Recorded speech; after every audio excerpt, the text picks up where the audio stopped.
Salut à tous, bienvenue dans la cabane des cartes. Pourquoi vidéo qui pique, vidéo qui pourrait déranger, vidéo qu'il faudrait peut-être éviter si vous n'avez pas envie de vous confronter à certaines choses? Parce que c'est un écueil, c'est une limite que je vois beaucoup dans mon travail de thérapeute et auquel moi-même je me suis confrontée à un moment et ça n'a pas été facile à identifier en premier lieu et ensuite à dépasser et à travailler. Euh, Pourquoi je fais cette vidéo qui va pas brosser le poney dans le sens du poil de l'ego? Parce que en moi-même, dans mon éthique propre, personnelle, j'ai un accord avec vous qui regardez ma chaîne ou qui venez travailler avec moi, euh, d'honnêteté, de laisser votre pouvoir et votre responsabilité à vous, de ne pas vous bercer de choses qui finalement ne vous aident pas non plus et d'essayer aussi de vous apporter les outils qui peuvent vous aider à être plus heureux et plus épanoui. Alors, qu'est-ce que c'est cette chose? C'est pas un grand mystère en fait. C'est une chose assez simple. C'est que à un moment donné, en fait, quand on a enlevé le pus et qu'on a bien nettoyé une plaie, il faut la laisser tranquille pour qu'elle cicatrise. Faut pas tout le temps aller arracher la croûte. Euh, Désolée pour l'image, c'est pas très. Qu'est-ce que ça veut dire? Ça veut dire que quand on a réussi à faire tout le travail qu'on pouvait faire, trouver les améliorations, les régénérations qu'on pouvait faire sur une problématique, sur un trauma, sur un travail sur soi, à un moment donné, il faut accepter de passer à autre chose. Pourquoi? Parce que déjà, premièrement, on n'arrivera jamais à faire en sorte que vous ayez aucune cicatrice. C'est comme un grand brûlé. On peut faire une greffe de peau et compagnie, mais il y aura toujours des cicatrices parce que vous avez vécu ce que vous avez vécu. Pourquoi est-ce que on lâche pas en général ce travail sur soi? Pourquoi est-ce qu'on continue à courir les thérapeutes, à aller creuser, à regarder plein de vidéos et compagnie ou sur le sujet parce que parce qu'on a le sentiment souvent que si on s'autorisait à dépasser ça, à passer à autre chose, on se trahirait un peu dans ce qu'on a vécu. Parce que aussi, il y a quelque chose de l'ordre de l'identité, c'est-à-dire que on se définit en tant que personne qui a vécu ces choses-là. On le porte presque comme un étendard, comme une fierté du survivant. Hier, j'ai eu honte de ça, ça m'a bousillé, des fois même ça a trahi, ça a détruit ma vie. Et maintenant, je le porte avec fierté. Donc c'est un acte de récupération de la fierté de soi. C'est aussi un acte d'amour pour soi, de s'occuper de soi. C'est peut-être ça le problème aussi, c'est des fois on ne sait s'occuper de soi et s'accorder du temps que vis-à-vis de ses blessures, de ses traumas et tout ça. Et puis il y a aussi une dimension où on est devenu expert là-dedans. Et c'est hyper valorisant d'être devenu expert dans quelque chose. On sent que on maîtrise le sujet, qu'on est légitime dans ce sujet-là. Et donc, on prend plaisir à continuer à s'informer, on prend plaisir à continuer à essayer de trouver des solutions, des améliorations. On est sa propre expérience un peu. Et quand on rencontre des gens, on arrive à sentir si on fait partie un peu de la même tribu. Donc tout de suite, ça crée de l'intimité, de l'empathie, de la compassion et du lien avec les gens chez qui on sent les mêmes failles. Et c'est hyper positif au final. Et on se dit, bah, pourquoi je me débarrasserais de toutes ces choses qui sont très positives? C'est-à-dire, c'est bon pour mon ego, mon identité de moi-même, je m'occupe de moi, je deviens responsable de mes propres traumas et compagnie, et de ma guérison. Euh, je suis proactif plutôt que le subir. Et j'en sors plein de choses positives. Bah parce que justement, ça vous limite, en fait. Parce que justement, votre seule identité, c'est ça. Et ça vous empêche d'accéder à tout le plein potentiel de ce que vous êtes. Moi, je m'en suis rendu compte dans mon cas parce que je me suis dit, mais pourquoi je continue à aller regarder des vidéos sur de psychologie, de, de, de, de neurosciences, des vidéos. Alors moi, j'avais pas cherché du côté karmique, machin, astrologique et tout, mais c'est peut-être votre cas. Pourquoi je continue à creuser comme ça et en fait, je me suis rendu compte que c'était un réflexe de je me sens pas bien, j'ai besoin d'être sécurisée émotionnellement, j'ai besoin un doudou. C'était devenu un doudou en fait. Je me suis dit, mais tu peux pas te définir toute ta vie comme ça. Et en fait, je vois des gens en consultation qui ne se définissent que par rapport à ça et qui continuellement, finalement, ils ont l'impression de venir pour travailler sur quelque chose. En fait, ils viennent pas pour travailler sur quelque chose, ils viennent pour avoir un complice, un témoin de ça dans leur vie, de cette identité, de ce trauma, qui est parfois une bonne excuse pour pas se confronter pleinement au monde avec tout ce que l'on est, tout ce que l'on a à offrir et à découvrir sur soi, qui est parfois la seule façon de prendre soin de soi et de se donner de l'amour qu'ont certains, et qui est pour certains, pour une petite partie aussi, la quête constante de l'effacement total par baguette magique de ce qui leur est arrivé dans la vie, alors que c'est impossible. On, on est tous et toutes des morceaux de gruyère avec des trous. Et les trous, c'est les traumas, c'est les choses difficiles qu'on a vécues et tout. Alors c'est sûr que d'un morceau de gruyère à un autre, il y a des trous plus gros, il y en a certains qui en ont quasiment pas et tout. Mais on est tous des morceaux de gruyère. Et on peut pas se définir par ces trous. Le gruyère ne se définit pas par ses trous. On dit pas un trou, c'est un morceau de gruyère. Non. Un gruyère, c'est un fromage qui a des bulles de gaz qui ont fait ses trous à la formation de la pâte. Oui. Mais ce qui fait le goût du gruyère, ce qui fait sa texture, ce qui fait son odeur, sa couleur et tout ça, c'est pas les trous. Alors, une fois qu'on a vu toutes ces choses hyper positives qu'il peut y avoir dedans et tout, on se dit, mais comment je peux en sortir? Comment je peux dépasser ça? Euh, à quoi j'ai peur de me confronter? Ben, on a peur de se confronter souvent au jugement des autres, parce on n'aura plus la pancarte derrière laquelle se cacher, où il y a marqué dessus s'il vous plaît, aimez-moi, soyez gentil, me tapez pas dessus, j'ai vécu telle et telle et telle chose. Puis en fait, ce sont des peurs qui sont même pas justifiées. Les gens, au mieux, s'en fichent de vous. euh, Enfin, au pire, s'en fichent de vous.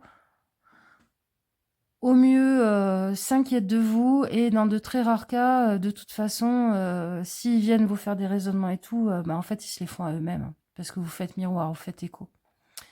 Euh, à leur propre trauma et à leur propre chose pas dépassée et pas réglée. Donc ça leur appartient, quoi. Vous pouvez lâcher l'affaire en disant, finalement, tu me prends pour un miroir, mais moi j'ai pas envie d'avoir cette interaction avec toi. Ça m'intéresse pas. Et puis il y a aussi, ouais,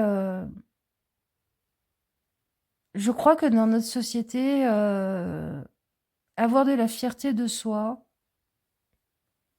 si ça passe pas par le biais de je suis un survivant de telle ou telle chose,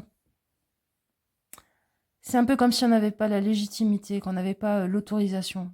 Et en fait, l'autorisation, il n'y a que vous-même qui pouvez vous la donner, d'être heureux, de vous épanouir, de vous donner le droit de vous lancer dans un projet qui vous plaît, de vous lancer sur la piste de danse, d'aller draguer, de vous habiller de telle façon, d'aller étudier telle chose qui vous a toujours passionné, même si vous n'avez pas eu le brevet ou le bac, que sais-je. Il y a un peu ce côté dans notre société qui a chez certains militaires. C'était une blague dans le milieu légionnaire de mon père, où il disait c'est des militaires à médaille. C'est-à-dire on a le droit de parler, on a le droit de citer, on a le droit d'être quelqu'un parce que on a tel nombre de médailles sur sa veste qui dit regardez, je suis un survivant de ci, de ça, de machin, de bidule. Il y a un peu ce côté collection de médailles aussi, et légitimité que si on a la collection de médailles à faire, à être, à exister, à, à proposer des choses au monde, à être légitime, à parler et à faire certaines choses dans le monde. En fait, non, non, non. Vous pouvez vous donner la légitimité tant que vous le faites avec une forme d'humilité, avec l'écoute des autres et en vous remettant en question, en fait, au fur et à mesure du processus. Je pourrais vous donner plein d'exemples. Je pourrais vous dire toutes les choses terribles que j'ai vécues depuis bébé. Et vous diriez certainement ah oui, on se ressemble. Ah oui, je la reconnais légitime dans ce qu'elle est en train de dire. Et si en même temps je vous disais toutes les choses formidables que je suis, que j'ai, les choses que j'ai réussi à développer dans ma vie et tout machin, je suis sûre que vous ne retiendriez quasiment que les choses terribles qui me sont arrivées. Parce que c'est un mécanisme formidable d'empathie, de connexion entre les humains. Mais le problème, c'est que c'est aussi notre plus grand piège parce que notre mental s'en délecte et notre émotionnel y trouve une cache, une boîte dans laquelle se mettre pour pas se confronter à tout ce qui lui fait peur dans la vie. Et c'est dommage. C'est dommage parce que ça... Oui, ça vous évite de vous confronter à à la réaction qu'aura le monde vis-à-vis de ce que vous êtes, mais en même temps, ça vous empêche d'apporter au monde et de vivre pleinement vous dans votre vie, de vous réaliser, de vous épanouir en tant que vous. Parce que le but, finalement, de tout un travail thérapeutique, quelle que soit la manière, c'est d'enlever cette couche un peu marronasse, un peu moche du trauma qui vous empêche de faire plein de choses dans la vie pour que, enfin, vous puissiez vous rencontrer, faire rencontrer le monde avec tout ce que vous avez à l'intérieur de vous, en fait. Et c'est pas un passe-temps, c'est pas la meilleure des façons de prendre soin de soi, de passer son temps à aller en thérapie, de thérapie en thérapie. Oui, quelqu'un qui ne fait pas le pas et quelqu'un qui n'arrive pas à prendre soin de lui, c'est vrai. Par contre, quelqu'un qui passe son temps à faire un même travail sur lui à travers différents thérapeutes, différentes techniques ou sur la longueur avec toujours la même personne sans vraiment avancer, alors qu'en fait on est arrivé au bout de ce qu'on pouvait faire sur cette problématique. Mais en fait c'est de la masturbation victimaire. C'est terrible de dire ça, oui, c'est de la masturbation victimaire. C'est vous qui avez besoin de vous faire un câlin à vous-même en disant oui, je me reconnais en tant que victime de telle ou telle chose. Et à présent, je vais prendre soin de moi. Mais cette pulsion de prendre soin de vous et de vous aimer, vous pouvez la transformer en choses qui vont donner des projets, qui vont donner des couples, qui vont donner des œuvres, du jardinage, je ne sais pas, quoi que ce soit. Vous allez vous libérer d'un carcan identitaire, en fait. C'est un peu comme si le travail de thérapie, c'était de vous entourer de scotch pour bien prendre l'empreinte et bien comprendre là où il faut mettre des rustines, là où il faut aider la régénération de certains points. Et une fois qu'on est arrivé au maximum de ce qu'on pouvait faire, une fois qu'on a fait ça, on ouvre l'empreinte de scotch dans laquelle on vous a enrubanné et vous vous libérez comme un papillon d'une chrysalide. Et vous déployez vos ailes et vous dites, bordel, mais j'avais ces ailes, moi. J'avais cette capacité-là en moi dès le départ. Et ça, c'est le pas supplémentaire que la plupart des gens ne font pas. C'était un long laïus pour vous expliquer tout ça. Du coup, si vous êtes encore ici et si vous avez besoin peut-être de réfléchir un peu à tout ça, je vais vous proposer 4 tarots dans lesquels on va aller chercher, vous pouvez le faire à la maison aussi, hein, avec votre tarot de prédilection. On va aller chercher la roue de fortune et regarder Quel est ce point sur lequel vous faites la machine à laver qui finit jamais son cycle, en fait? Vous savez, erreur, c'est quoi? C'est je sais pas quoi, si ça vous est déjà arrivé. La machine, elle continue à tourner en boucle. Hop, je vous éloigne un peu, que vous voyez bien les tarots. Voilà. Donc, on va aller chercher la roue de fortune et on va regarder les 2 cartes de chaque côté pour comprendre quelle est cette chose dans laquelle vous retournez constamment et pourquoi, en fait. Voilà, donc faites vos choix. 1, 2, 3, 4. Et on est parti. Allez, le 1. On va aller regarder ça.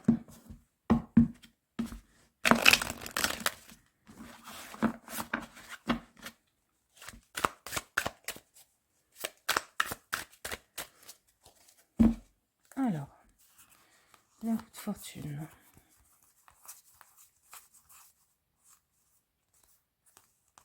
J'ai pas passé, non. 1. Voilà. Alors, qu'est-ce qu'on a?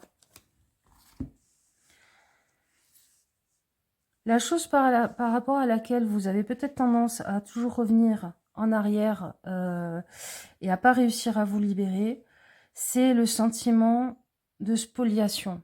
Vous avez été spolié de quelque chose. C'est quelque chose qu'on vous a volé, qu'on vous a dérobé.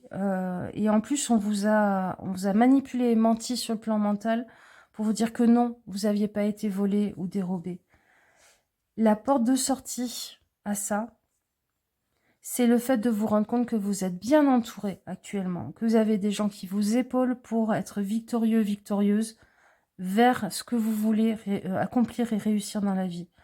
Que peut-être que vous avez appris à détecter les gens comme ça et que maintenant vous avez plus besoin de mouliner et de toujours retourner dans cette... pour moi, c'est de la rancœur, là. C'est pas de la peur, c'est pas de l'inquiétude. C'est de la rancœur. C'est quelque chose que... Une histoire que vous allez raconter assez souvent, que vous allez sortir assez souvent, ou une identité à laquelle vous vous collez et vous allez chercher des médias qui nourrissent votre connaissance sur ça. Par exemple, toutes les vidéos sur les pervers narcissiques, toutes les vidéos sur les traumas de l'enfant qui a été humilié, je sais pas quoi. Voilà. Rendez-vous compte que vous avez des gens qui vous aident à aller vers votre victoire et que vous n'êtes pas seul, que vous êtes épaulé, que vous êtes entouré. Qu'est-ce que ça pourrait donner justement de sortir de ça? Et ben voilà. Le retour à quelque chose de plus spontané, de plus simple, de plus joyeux. Et c'est pas juste une reconnexion, mais c'est le fait de revivre comme l'enfant que vous auriez dû être. Voilà. L'enfant que vous auriez dû être avant cet événement. Il aurait, ou la femme, ou la jeune femme, ou le jeune homme, ou l'ado, aurait dû être spontané, libre, flamboyant, rayonnant. Mais en fait, vous vous l'accordez. Accordez-vous-le.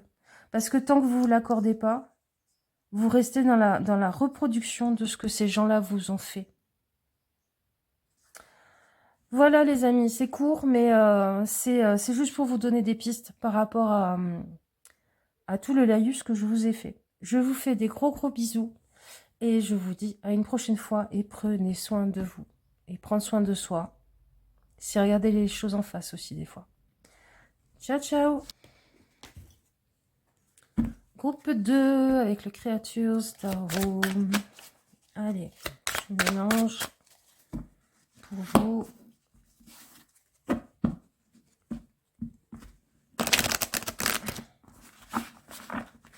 Hop.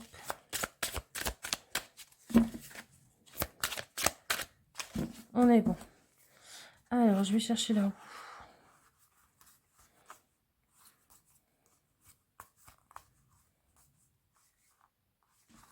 Je l'ai.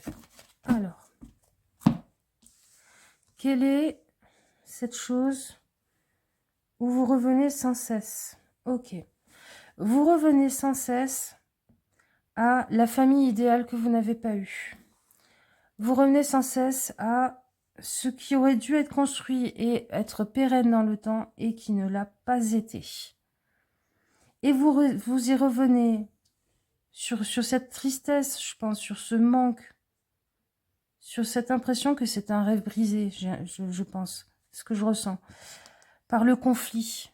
Vous rouvrez le conflit ou vous prenez pour un crack d'allumette le moindre mot, la moindre action.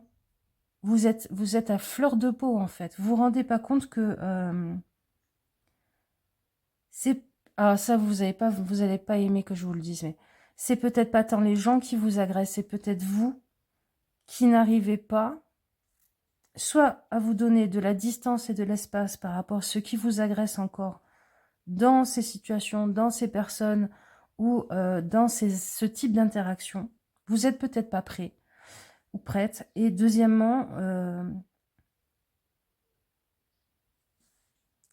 c'est cette chose dont vous n'avez pas fait le deuil, en fait, qui rallume le feu à chaque fois, qui rallume la plaie.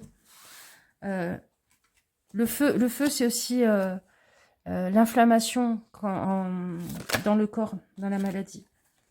Qu'est-ce qui pourrait vous aider à avancer, à sortir de cette roue qui tourne tout le temps et qui revient tout le temps sur ce trauma, en fait? Parce que vous voyez, vous faites ça. La sortie, le roi d'épée.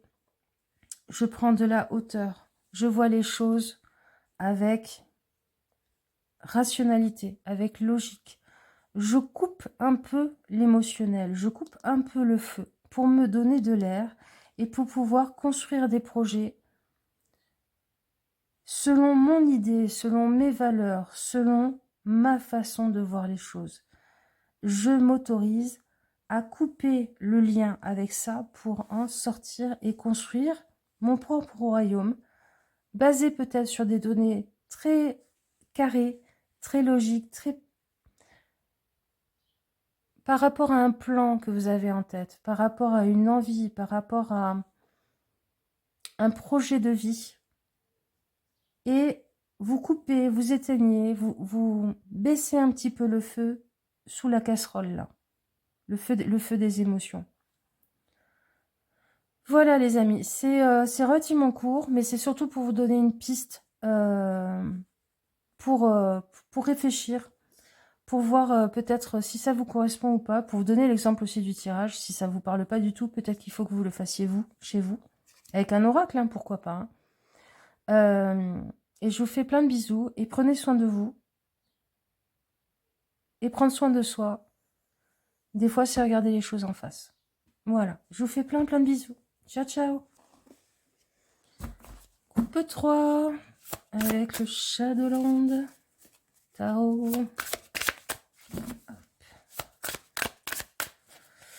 Il va falloir que je me rachète parce que celui-là, il commence à avoir bien vécu et je compte bien le garder pendant longtemps, ce jeu. Je sais pas pourquoi je vous dis ça. Vous en foutez, hein? Vous en foutez de ma vie. Allez, je vais vous chercher votre roue. Ah, ça c'est le bazar. Alors.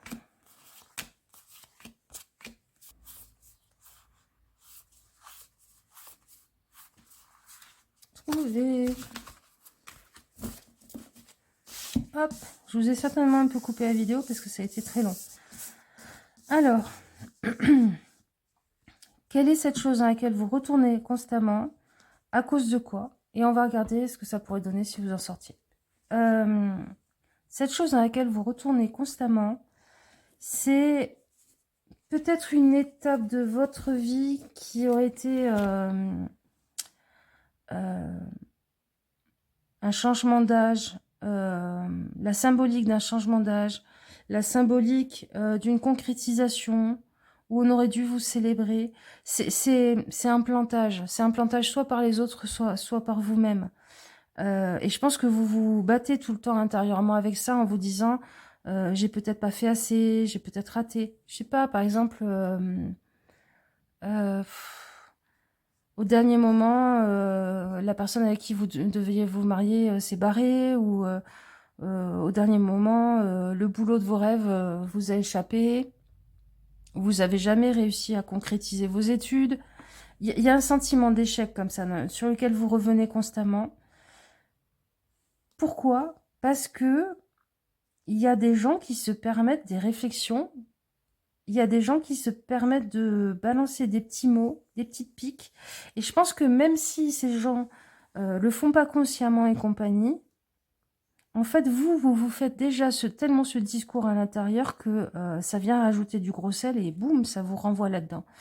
Ça, c'est votre juge intérieur qui est tout le temps en train de piapiater en disant « Ouais, mais t'es trop nul, tu sais bien que tu réussis jamais dans rien dans la vie et compagnie, rappelle-toi quand. » Et alors, si à un moment donné, quelqu'un vous dit « Hey, salut, alors, t'as des enfants ou alors tu fais quoi dans la vie et compagnie ?» Si c'est par rapport à ça, bloum, ça vous renvoie à ça. Donc,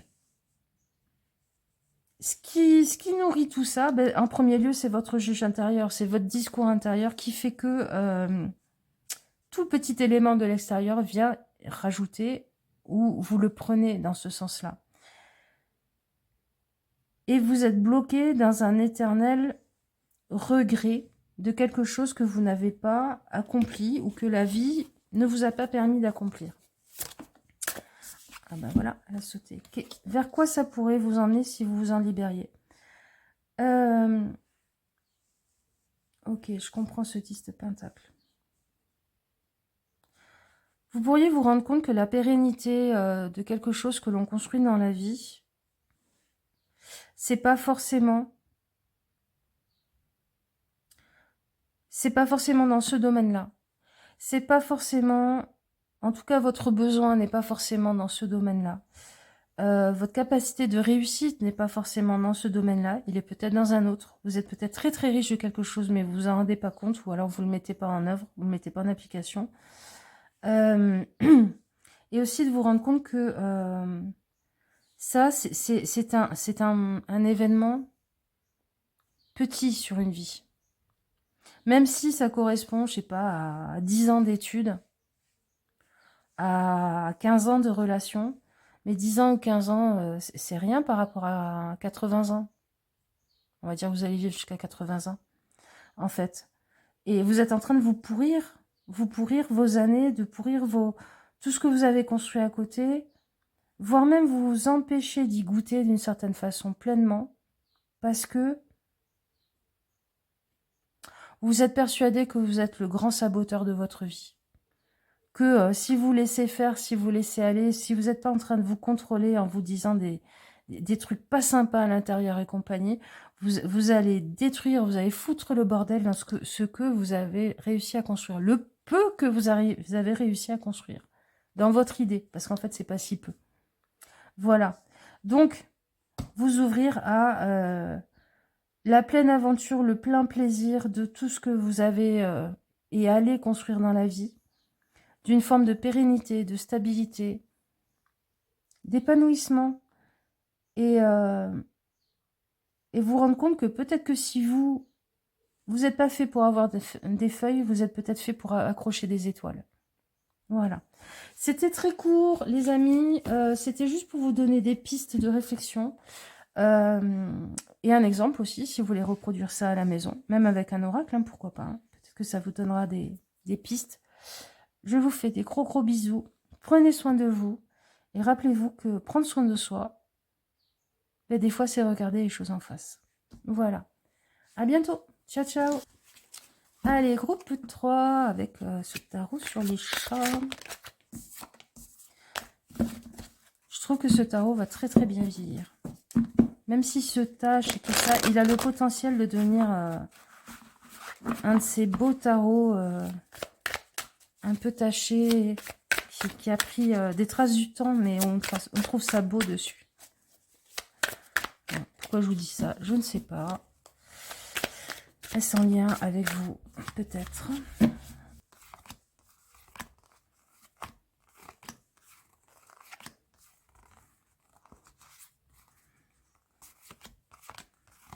Ah!